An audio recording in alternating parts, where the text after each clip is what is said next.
اللہ تعالیٰ نے جو بڑی نعمتیں عطا فرمائی ہیں ان میں سے ایک اس سورت کا نزول بھی ہے، جس میں بشارت دی گئی کہ انا اعطیناک الکوثر، ہم نے آپ کو الکوثر عطا فرمایا، فصل لربک وانحر، پس آپ نماز پڑھیں اور اپنے رب کا نام لے کر قربانی کریں، ان شانئک ھو الابتر، بے شک آپ کا دشمن ہی بے نام و نشان رہے گا۔ ظاہر ہے وہ کافر کہتے تھے آپ علیہ السلام کا کوئی بیٹا نہیں ہے، اور ظاہر ہے کہ عرب کے کلچر کے اندر بیٹے نہیں آگے مشن کو لے کے چلنا ہوتا تھا، تو وہ کہتے تھے کہ نبی علیہ السلام کے بچے بچپن میں فوت ہوئے، صرف بیٹیاں ہی ہیں، تو آپ کے مشن کو آگے لے کے کون چلے گا؟ تو اللہ تعالیٰ نے فرمایا کہ ہم نے تو اپنے نبی کو خیر کثیر عطا فرمائی ہے، آپ کو اللہ تعالیٰ کروڑوں روحانی بیٹے دے گا جو آپ کی دعوت قبول کرنے والے ہیں۔ اس کانٹیکسٹ میں صحیح بخاری میں ایک حدیث ہے کہ حضرت ابن عباس رضی اللہ تعالیٰ عنہما کہتے ہیں، امام بخاری اسی آیت کے کانٹیکسٹ میں سے لے کے آئے ہیں کہ یہ الکوثر سے مراد خیر کثیر ہے، یعنی ہر خیر آپ علیہ السلام کو کثرت کی تعداد میں دیا گیا، فضائل کثرت سے ہیں، آپ صلی اللہ علیہ وآلہ وسلم کی اولاد کثرت سے ہے، آپ صلی اللہ علیہ وآلہ وسلم کے فالورز کثرت سے ہیں، دنیا میں بھی اور جنت میں جانے والے بھی۔ بخاری مسلم دونوں میں حدیث ہے کہ جنتیوں کا نصف میری امت سے ہوگا، اور ابن ماجہ میں حدیث ہے کہ جنتیوں کی 120 میں سے 80 صفحے میری امت سے ہوں گی۔ تو یہ خیر کثیر ہے آپ کو عطا فرمایا گیا۔ تو بخاری کی اس حدیث میں آتا ہے کہ عبداللہ بن عباس کا جب یہ قول بیان کرتے ہیں حضرت سعید ابن جبیر، تو ان کو بعض تبع تابعین کہتے ہیں کہ جب ہم لوگوں سے یہ بیان کرتے ہیں نا کہ اس سے مراد خیر کثیر ہے، تو لوگ کہتے ہیں کہ نہیں، الکوثر سے مراد جنت کی ایک نہر ہے الکوثر۔ تو سعید ابن جبیر کہتے ہیں کہ جنت کی وہ نہر بھی تو خیر کثیر میں داخل ہے، حضور کو جو جنت کی نعمتیں ملیں گی وہ بھی کثرت کے ساتھ ملیں گی۔ تو یہ اس کی جو تفسیر ہے نا خیر کثیر والی، یہ سب سے آپٹیمل ہے، اس میں جو ہے وہ حوض کوثر بھی شامل ہے، جو صحیح مسلم میں حدیث ہے کہ نبی صلی اللہ علیہ وآلہ وسلم صحابہ میں بیٹھے تھے تو آپ کو اچانک ایک اونگ آئی، تھوڑی دیر بعد جب آپ کی آنکھ کھلی تو آپ مسکرا رہے تھے، اور پھر آپ نے کہا کہ ابھی ابھی اللہ تعالیٰ نے مجھ پہ یہ آیات نازل کی ہیں، بسم اللہ الرحمن الرحیم، یعنی آپ علیہ السلام نے بسم اللہ سے اسے سٹارٹ کیا، انا اعطیناک الکوثر فصل لربک وانحر ان شانئک ھو الابتر۔ اور پھر آپ نے فرمایا کہ جانتے ہو یہ الکوثر کیا ہے؟ تو صحابہ نے کہا اللہ اس کا رسول بہتر جانتے ہیں۔ تو آپ صلی اللہ علیہ وآلہ وسلم نے فرمایا یہ جنت میں ایک نہر ہے جو مجھے اللہ تعالیٰ نے عطا فرمائی ہے، اور اس کے کنارے کی جو مٹی ہے وہ کستوری سے زیادہ خوشبودار ہے، اور اس کے برتن آسمان کے ستاروں کے برابر ہیں۔ اور صحیح بخاری میں آتا ہے کہ شب معراج جب نبی علیہ السلام جنت میں سیر کر رہے تھے تو وہاں آپ کو ایک نہر دکھائی گئی، اور جبرائیل علیہ السلام نے کہا کہ یہ وہ الکوثر ہے جو آپ کو اللہ تعالیٰ نے عطا کی ہے، اور آپ صلی اللہ علیہ وآلہ وسلم کے الفاظ ہیں بخاری مسلم دونوں میں کہ اس کا جو مشروب ہے وہ دودھ سے زیادہ سفید، شہد سے زیادہ میٹھا، اور اس کی خوشبو کستوری کی خوشبو سے زیادہ ہے، اور جو کوئی ایک دفعہ میرے حوض کوثر سے وہ مشروب پی لے گا اسے کبھی بھی پیاس نہیں لگے گی۔ جنت میں جو انسان کھائے پیے گا نا وہ بھوک کی وجہ سے نہیں، ذہن میں رکھے گا، بھوک ایک عیب ہے، پیشاب ایک عیب ہے، نیند ایک عیب ہے، اسی لیے یہ تینوں چیزیں جنت میں نہیں ہیں۔ جنت میں انسان کھائیں گے لذت لینے کے لیے، پیشاب نہیں ہوگا، بخاری مسلم میں الفاظ ہیں خوشبودار ڈکار آئے گی، سارا کھانا ہضم۔ تو جنت چونکہ نعمتوں کا نام ہے، کوئی کمزوری نہیں، وہاں پہ نیند بھی نہیں ہے۔ یہاں پہ تو ہم نیند کیوں یوز کرتے ہیں؟ تاکہ ہم نیکسٹ 24 گھنٹے میں پرفارم کر سکیں، یہ بلکہ بیٹری چارج ہوتی ہے۔ وہ میری خالہ جو ہے نا وہ بڑے پیارے الفاظ استعمال کرتی ہیں. ان کی بیٹیاں جب چھوٹی تھی نا تو سوئی ہوتی تھی نا تو کون سے پوچھتا تھا بیٹیاں کہتے ہیں چارجنگ تے لائیاں نے, کیونکہ بچے جب اٹھتے ہیں نا پھر تو آپ ان کو سنبھال بیٹھے, جب تک یہ سونا نہ جائیں سکون نہیں آتا. تو وہ جو سوتے ہیں نا وہ چارجنگ پہ لگے ہوئے ہوتے ہیں, پھر جیسے صبح انہوں نے اٹھنا نا ہیٹرلی اوپرلی کر دینی ہے. تو قیامت میں جنت والے دن آپ کو جنت میں چارجنگ کی ضرورت نہیں ہے, بلکہ نیند وہاں پہ ضرورت ہی نہیں. اللہ تعالیٰ نے ویسے ہی انسان کو اتنی انرجی دی ہوئی ہوگی. تو لہٰذا آپ علیہ السلام کا جو فرمان ہے نا کہ جو ایک بار پیے گا وہ کبھی پیاسا نہیں ہوگا, تو کسی کے ذہن میں خیال آ سکتا ہے کہ پیاسا نہیں ہوگا تو پھر پانی کی لذت کیا. وہ اللہ تعالیٰ نے جنت کی نعمتوں میں لذت ہی اتنی رکھی ہے کہ انسان لذت کی وجہ سے اس کو استعمال کرے گا. اور پھر انہی احادیث میں بخاری و مسلم کے موجود ہے کہ میرے حوض کوثر پہ پھر ایسے لوگ بھی لائے جائیں گے جنہیں میں پہچانتا ہوں گا, اور جب میں انہیں مشروب پلانے لگوں گا تو میرے ان کے درمیان ایک آڑ قائم کر دی جائے گی. تو میں کہوں گا یہ تو میرے صحابہ ہیں, اصحابی اصحابی. امتی والی روایتیں بھی ہیں بخاری مسلم میں, اصحابی والی بھی ہیں. تو مجھے بتایا جائے گا کہ یا رسول اللہ آپ کو نہیں پتا آپ کے بعد انہوں نے دین میں بدعتیں جاری کر دی تھی اور الٹے قدم پھر گئے تھے. تو آپ صلی اللہ علیہ وآلہ وسلم فرماتے ہیں کہ پھر میں کہوں گا سحقا سحقا لمن غیر بعدی, ان پہ پھٹکار ہو, ان کو مجھ سے دور کر دو جنہوں نے میرے بعد میرے دین کو بدل دیا. یہ حدیث بخاری اور مسلم دونوں میں ہے, اور حوض کوثر والے چیپٹر میں امام مسلم اسے لے کے آئے ہیں, بخاری میں موجود ہے. اس حدیث پہ کامنٹس ہیں عبداللہ ابن ابی ملیکہ تابعی کے. وہ جب بھی حدیث بیان کیا کرتے تھے تو وہ کہا کرتے تھے اے اللہ ہم تجھ سے یہ دعا کرتے ہیں کہ تیرے نبی کی وفات کے بعد ان کے دل سے الٹے قدم نہ پھریں, آمین ثم آمین. تو اللہ تعالی ہمیں حوض کوثر پہ آپ صلی اللہ علیہ وآلہ وسلم کے مبارک ہاتھوں سے مشروب نصیب فرمائے. یہ دعا انسان کو اپنے لیے کرنی چاہیے. ظاہر ہے کہ وہ اہل جنت ہوں گے, اور بخاری مسلم میں کہ اس کے جو برتن ہیں نا وہ برتن ہی آسمان کے ستاروں کے برابر اس کی تعداد ہے. پورا ایک نقشہ کھینچا گیا. آپ مشکات کی 30 جلد میں حوض کوثر اور شفاعت والا چیپٹر نکالیں تو آپ کو وہ ساری احادیث مل جائیں گی. ترمذی اور ابن ماجہ میں ایک وہ حدیث بھی بڑی مشہور ہے جو حضرت انس بن مالک کہتے ہیں کہ یا رسول اللہ کیا میری شفاعت کریں گے؟ تو آپ فرمایا میں کروں گا. تو یا رسول اللہ قیامت والے دن میں آپ کو کہاں تلاش کروں؟ تو آپ علیہ السلام فرمایا میزان عمل پہ آ جانا جہاں میرے امتیوں کے نام مال تل رہے ہوں گے. یا رسول اللہ وہاں نہ پاؤں تو فرمایا حوض کوثر پہ آ جانا. عرض کی وہاں پہ بھی نہ پاؤں تو فرمایا پھر پولیس رات پہ آ جانا. کہا وہاں پہ بھی نہ پاؤں تو آپ فرمایا میں ان 3 جگہوں کے سوا کہیں اور نہیں ہوں گا, یا میں حوض کوثر پہ ہوں گا اپنے پیاسے امتیوں کو مشروب پلا رہا ہوں گا, یا پھر میزان عمل پہ ہوں گا شفاعت کے لیے, یا پھر میں پولیس رات پہ ہوں گا اپنے امتیوں کے لیے سلامتی کی دعا کرنے کے لیے. تو یہ 3 جگہیں ہیں جہاں پہ آپ صلی اللہ علیہ وآلہ وسلم کو قیامت والے دن تلاش کیا جا سکتا ہے انشاءاللہ تعالی.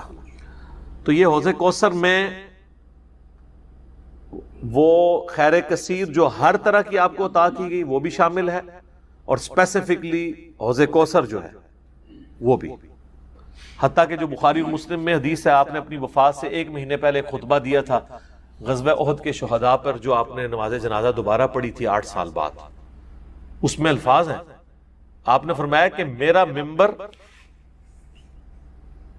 جو ہے وہ حوض کوثر پہ لگا ہوا ہے. یہ والے جو الفاظ ہیں یہ دوسری حدیث میں, کیونکہ وہاں پہ ممبر نہیں تھا. یہ الفاظ ہیں بخاری اور مسلم کی وہ حدیث کہ میرے گھر سے میرے ممبر سے میرے گھر تک جنت کے ٹکڑوں میں سے ایک ٹکڑا ہے ریاض الجنہ.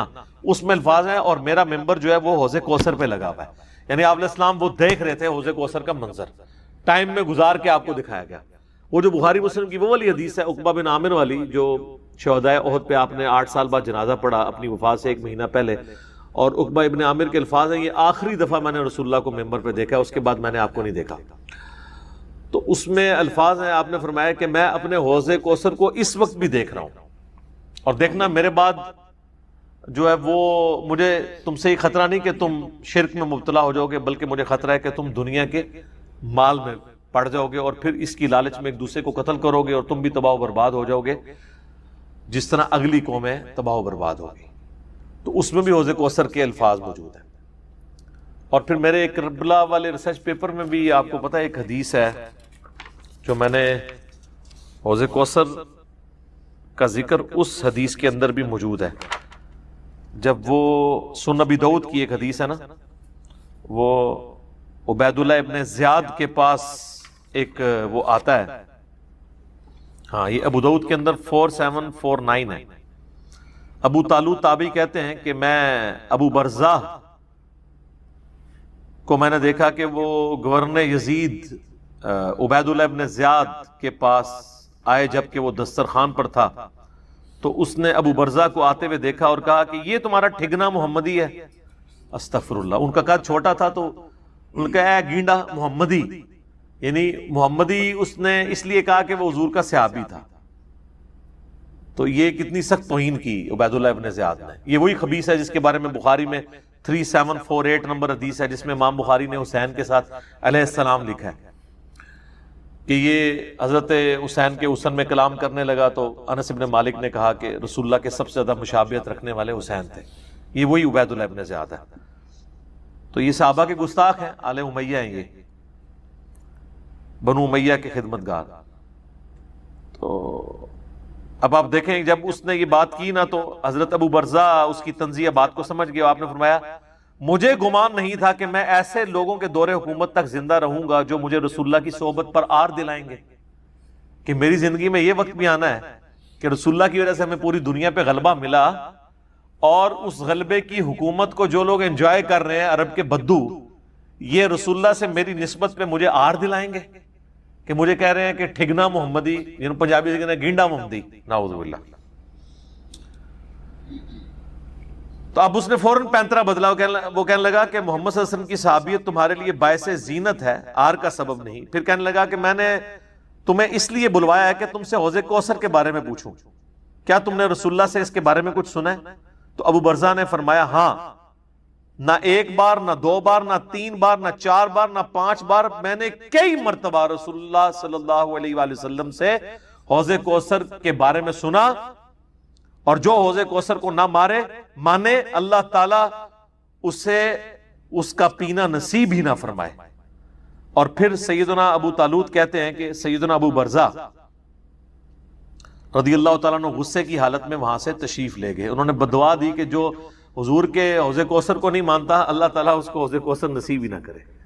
تو حوض کوثر جو ہے ایک ریالٹی ہے، اس کو ترجمے کے ساتھ یاد کر لیں اور اس دعا کو آپ ہر جگہ پڑھیں جس مقصد کے لیے پڑھیں.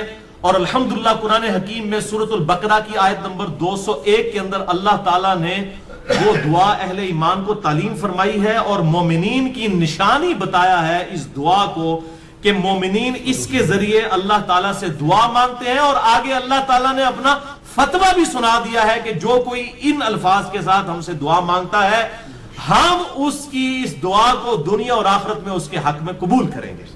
الحمدللہ. اور وہ دعا ہے سورۃ البقرہ آیت نمبر 201، ربنا آتنا فی الدنیا حسنہ وفی الآخرۃ حسنہ وقنا عذاب النار. یہ وقف کر کے میں نے پڑھا اور کنٹینیوس پڑھیں گے. ربنا آتنا فی الدنیا حسنۃ وفی الآخرۃ حسنۃ وقنا عذاب النار. اب اس کا ترجمہ بھائیو یاد کرنا کوئی راکٹ سائنس ہے. ربنا آتینا، اے رب ہمارے ہمیں عطا فرما، ہمیں دے دے، فی الدنیا حسنہ، اس دنیا میں بھلائی، وفی الآخرۃ حسنہ، اور آخرت میں بھلائی. اور آخرت کی سب سے بڑی بھلائی کیا؟ وقنا عذاب النار، ہمیں آگ کے عذاب سے بچا لے. آمین. اللہم اجرنا من النار، اللہم اجرنا من النار، اللہم اجرنا من النار. اچھا مولویوں کی تسلی نہیں ہوئی، انہوں نے اس کے ساتھ لگا دیا وقنا عذاب القبری، وقنا عذاب الحشری، وقنا عذاب المیزان، پتہ نہیں کیا کچھ لگا دیا. حالانکہ تعلیم کی کمی ہے. دنیا اور آخرت اس میں کور ہو جاتی ہے. کیوں؟ فی الدنیا حسنہ میں پوری دنیا کور، وفی الآخرۃ حسنہ میں قبر بھی کور، میدان حشر بھی کور، میزان عمل بھی کور. کیوں؟ بخاری اور مسلم کی متفق علیہ حدیث ہے کہ آپ صلی اللہ علیہ وسلم نے فرمایا جو شخص مر گیا اس کی قیامت قائم ہو گئی، مرتے ہی قیامت قائم ہو گئی. اور بخاری اور مسلم کی متفق علیہ حدیث ہے کہ آپ صلی اللہ علیہ وسلم کی وفات کے دنوں میں سیدہ عائشہ کہتی ہیں میرے بھائی نے مسواک اٹھائی ہوئی تھی، آپ نے مجھ سے مانگی، انہوں نے چبانے ہی شروع کی تو وہ چبائی نہ گئی، سخت تھی، تو میں نے اپنے منہ میں چبا کر آپ صلی اللہ علیہ وسلم کے منہ میں ڈالی. اللہ تعالیٰ نے میرے تھوک کو اور نبی صلی اللہ علیہ وسلم کے تھوک کو اس دن جمع فرما دیا ایک ہی جگہ پر، جو نبی صلی اللہ علیہ وسلم کی دنیا کی زندگی کا آخری دن اور آخرت کی زندگی کا پہلا دن تھا. بخاری اور مسلم میں. تو اما عائشہ حضور کی وفات کے دن کو کیا کہہ رہی ہیں؟ آخرت کی زندگی کا پہلا دن. تو وفی الآخرت حسنہ میں قبر بھی آ گئی، آخرت بھی آ گئی، میزان عمل بھی آ گیا، سب کچھ آ گیا. تو یہ مولویوں نے خام خواہ بیچ میں چیزیں، کسی نے ودخلنا مال ابرار یا عزیز و یا غفار، پتہ نہیں کیا کچھ بیچ میں لگایا ہوا ہے. بس یہ کامل دعا یہی ہے، ربنا آتنا فی الدنیا حسنہ وفی الآخرۃ حسنۃ وقنا عذاب النار. اس کو بدل نہیں سکتے، یہ بہت خطرناک معاملہ ہے. بخاری اور مسلم کی متفق علیہ حدیث ہے. ایک صحابی کو آپ نے دعا تعلیم فرمائی وضو کے بعد کی، اس میں الفاظ تھے بنبی کا ارسلتا، میں ایمان لایا اس پر جو تیرے نبی کے ساتھ نازل ہوا. اس صحابی نے دعا پڑھتے ہوئے کہہ دیا برسولی کا ارسلتا. اب کوئی فرق ہے؟ میں ایمان لایا اس کتاب پر جو تیرے رسول پر نازل ہوئی. رسول تو سپرلیٹو ڈگری ہے، نبی سے بھی اوپر کی ڈگری. ہر نبی رسول نہیں ہوتا، چاند ایک رسول. آپ صلی اللہ علیہ وسلم فرمایا تو نے میرے الفاظ کیوں چینج کیے؟ وہی کہہ جو میں نے کہا تھا بنبی کا ارسلتا. اب اس نے کہا یا رسول اللہ میں نے کون سی گستاخی کر دی ہے، میں نے تو اچھے الفاظ استعمال کیے ہیں. عشق دے چلے نمبر لے گئے، عقل والے ہوتے ہیں انجے ہی عملہ گالیاں، کچھ نہیں انہوں نے کہا. اب جو نبی صلی اللہ علیہ وسلم اپنے الفاظ کو نہیں بدلنے دے رہے اور اچھے الفاظ اس نے استعمال کیے، وہ یہ اجازت دیں گے کہ آپ صلی اللہ علیہ وسلم کی سنت دعاؤں کو آپ اس حوالے سے چینج کریں کہ اس میں چیزیں ایڈ کرنا شروع کر دیں، یہ آپ صلی اللہ علیہ وسلم اجازت دیں گے؟ تو یہ بدعت کے ٹاپک پہ میں نے کم از کم 5 گھنٹے کی گفتگو ریکارڈ کروا دی ہے، مثلا نمبر 75A اور 75B اہل سنت پاک.com پہ. اس میں بھی میں نے یہ ان حدیثوں کو ڈیٹیل کے ساتھ ڈسکس کیا تھا.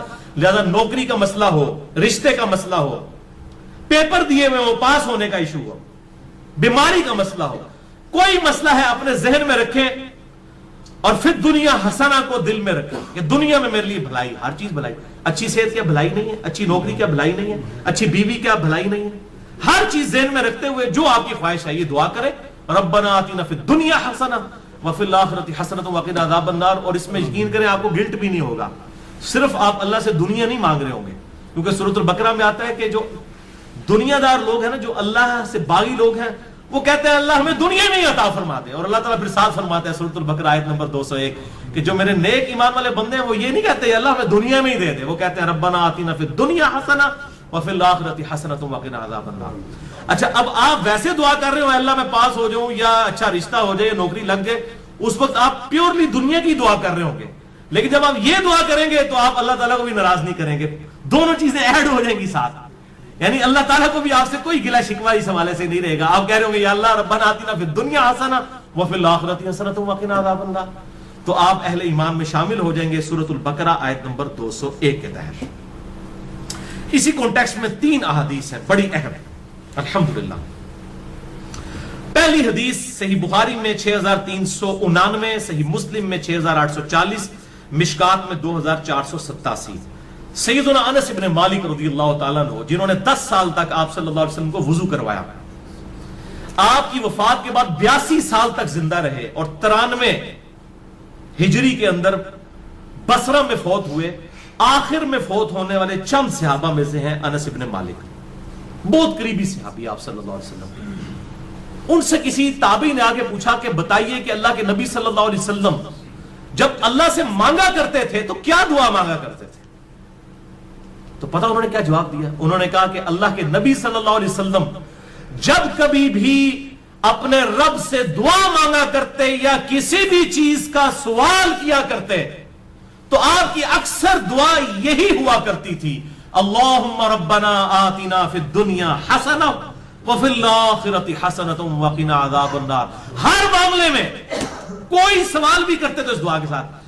اور بھائی یہ دعا کا ترجمہ یاد کرنا کو مشکل ہے تو کیا ضرورت ہے اردو میں دعائیں کرنے کی؟ میرے بھائی ایک دعا یاد کر لیں، نبی صلی اللہ علیہ وسلم نے تعلیم فرمائی ہے اللہم ربنا آتنا فی الدنیا حسنہ وفی الآخرۃ حسنۃ وقنا عذاب النار. اور دوسری حدیث تو انتہائی رکت انگیز حدیث ہے جو میں نے مسئلہ تقدیر والے لیکچر مسئلہ نمبر 104 ABC میں بھی بیان کی تھی. صحیح مسلم میں 6835، مشکات میں 2502. یہی انس ابن مالک کہتے ہیں جنہوں نے یہ دعا روایت کی ہے. یہ کہتے ہیں کہ آپ صلی اللہ علیہ وسلم کے زمانے میں آپ کا ایک صحابی بیمار ہو گیا تو آپ اس کی عیادت کے لیے تشریف لے گئے. وہ اتنا کمزور ہو چکا تھا بیماری کی وجہ سے جیسے کہ پرندے کا کوئی بچہ ہوتا ہے چھوٹا سا, ہڈیوں کا ڈھانچہ بن چکا تھا. آپ نے جب اس کی حالت دیکھی آپ کو پتا چل گیا کہ انہیں کو کم پایا. آپ نے فرمایا وہ بتا تو اللہ سے کیا مانگتا رہتا ہے؟ اس نے کہا یا رسول اللہ میں اللہ سے دعا کرتا ہوں اے اللہ جو تو نے مجھے آخرت میں عذاب دینا ہے دنیا کی زندگی میں ہی دے لے. وَلِعَوْذُ بِاللَّهِ تعالی. آپ فرمایا سبحان اللہ, اللہ پاک ہے. جب آپ حیران ہوتے تو یہ بات کہا کرتے سبحان اللہ. اوئے تو اللہ تعالیٰ کا اس دنیا میں عذاب سہ سکتا ہے جو اللہ سے تو نے یہ دعا کی؟ نہ تو دنیا کی زندگی میں اللہ کا عذاب برداشت کر سکتا ہے نہ آخرت کی زندگی میں. اور تجھے تو چاہیے تھا کہ تو اللہ سے دعا کرتا اللہم ربنا آتینا فی الدنیا حسنہ وفی الآخرۃ حسنۃ وقنا عذاب النار. یہ کیا تو دعائیں کرتا رہے؟ اس میں وہ فنیٹک قسم کے جو صوفیاء ہیں نا ان کا بھی ارادہ, وہ کہتے ہیں سانو دنیا نہیں چاہیے آخرت ہی چاہیے. اور اللہ کے نبی کیا کہہ رہے ہیں دنیا بھی اچھی آخرت بھی اچھی.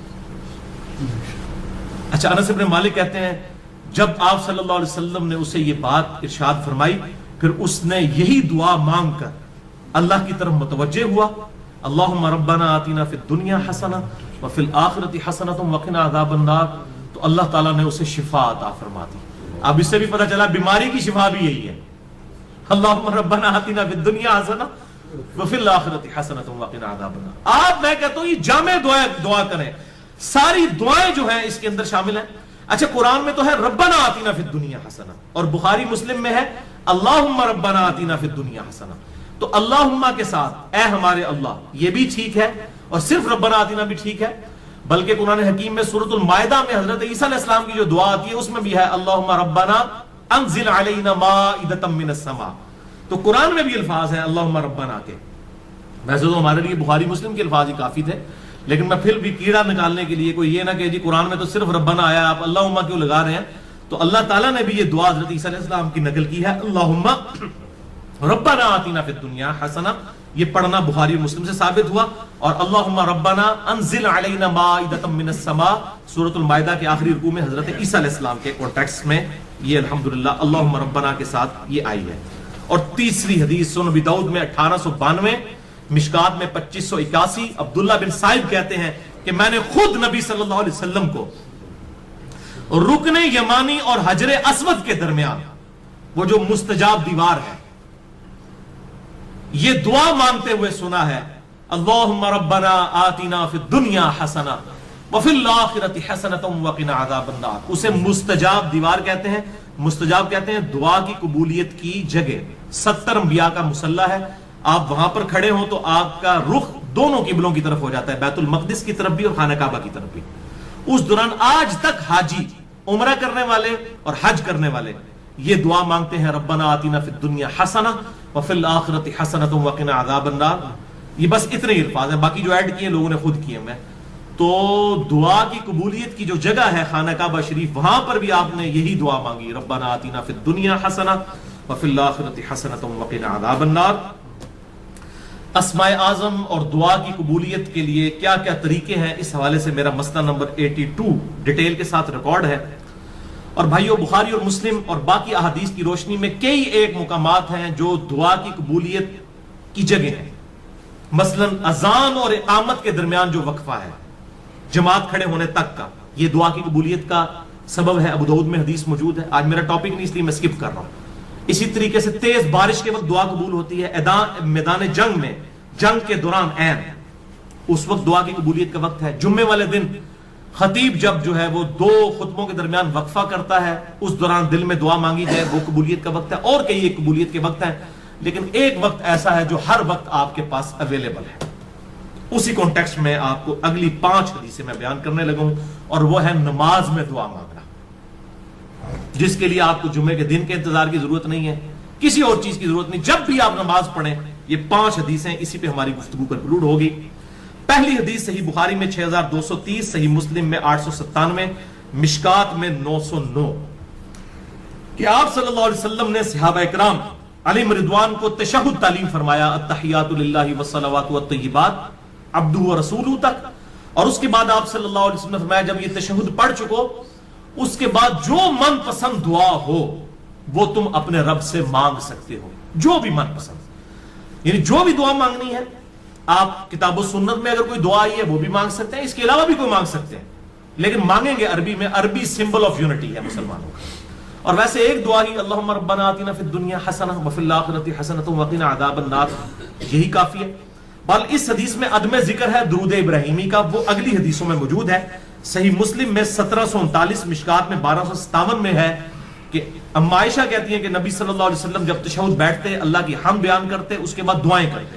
اور یہی حدیث سنن نسائی میں 1720 اور 1721 ہے کہ آپ صلی اللہ علیہ وسلم اللہ کی حمد بیان کرتے, اس کے بعد نبی صلی اللہ علیہ وسلم پر درود پڑھتے اور اس کے بعد اپنے رب سے دعائیں مانگا کرتے. اور یہی ترتیب ہے جو جامع ترمذی میں انٹرنیشنل نمبر کے مطابق 593 نمبر حدیث ہے کہ ایک صحابی تھے, انہوں نے بڑی تیزی سے نماز پڑھی اور اس کے بعد جو ہے وہ بڑی جلدی جلدی دعا مانگنا شروع کی. آپ صلی اللہ علیہ وسلم نے انہیں بلا کر نماز کا طریقہ سکھایا اور دعا مانگنے کا خصوصاً طریقہ اس میں موجود ہے کہ سکھایا. اور آپ صلی اللہ علیہ وسلم نے فرمایا کہ دعا میں جلدی نہ کرو, پہلے اللہ کی حمد بیان کرو, اس کے بعد درود شریف پڑھو, پھر دعا مانگا کرو. اتنے میں ایک اور شخص آیا جس نے اللہ کی حمد بیان کی, درود شریف پڑھا, پھر دعا مانگی. تو آپ نے 2 دفعہ فرمایا سل تعطا, سل تعطا, مانگ تجھے دیا جائے گا, مانگ تجھے دیا جائے گا. یعنی درود شریف اور اللہ کی حمد یہ پروٹوکول ہے دعا کی قبولیت کا. تو اللہ کی حمد اور درود شریف, اور نماز میں یہی ہوتا ہے, آپ پہلے اللہ کی حمد کرتے ہیں التحیات للہ والصلوات والطیبات, پھر نبی صلی اللہ علیہ وسلم پر سلام عرض کرتے ہیں, پھر درود شریف پڑھتے ہیں, اینڈ پہ دعائیں مانگتے ہیں آپ جا کے. وہ جتنی بھی دعائیں سنت سے ثابت ہیں, اللہم انی اعوذ بک من عذاب جہنم ومن عذاب القبر ومن فتنة المحیا والممات ومن شر فتنة المسیح الدجال, جو بخاری مسلم میں آتی ہے. یا اللہم ربنا آتنا فی الدنیا حسنۃ وفی الآخرۃ حسنۃ وقنا عذاب النار. یا رب اجعلنی مقیم الصلاۃ ومن ذریتی ربنا وتقبل دعائی ربنا اغفر لی ولوالدی وللمؤمنین یوم یقوم الحساب. یہ صحیح بخاری میں آتا ہے, حضرت ابوبکر صدیق کو آپ نے خصوصاً دعا سکھائی تھی. اللہم انی ظلمت نفسی ظلما کثیرا ولا یغفر الذنوب الا انت فاغفر لی مغفرۃ من عندک وارحمنی